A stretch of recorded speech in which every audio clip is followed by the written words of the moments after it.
ভারতের পশ্চিমবঙ্গের মুখ্যমন্ত্রী মমতা বন্দ্যোপাধ্যায়ের পদত্যাগের দাবিতে উত্তাল কলকাতা সহ গোটা রাজ্য।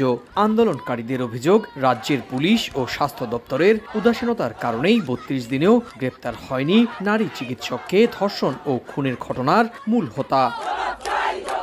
মঙ্গলবার দুপুর থেকেই রাজ্যের স্বাস্থ্য ভবনের সামনে প্রতিবাদে সামিল হন কয়েক হাজার জুনিয়র চিকিৎসক। এর আগে তারা বিক্ষোভ মিছিলও করেন। ৫ দফা দাবি পূরণ না হলে মুখ্যমন্ত্রীর কার্যালয় নবান্ন অভিমুখে পদযাত্রার হুঁশিয়ারিও তাদের কণ্ঠে।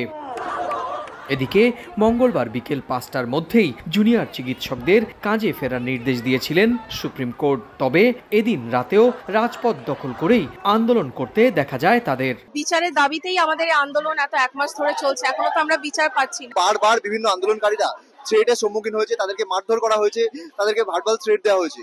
আমরা চাই এর অবিলম্বে বন্ধ হোক। আমাদের যতদিন না বিচার হচ্ছে আমরা এই আন্দোলন চালিয়ে যেতে চাই। আমাদের যতক্ষণ না ন্যায্য দাবিগুলো পূর্ণ হচ্ছে আমরা ততক্ষণ আমাদের এই অভিযান থেকে সরবো না, আমাদের এই অবস্থান থেকে সরবো না।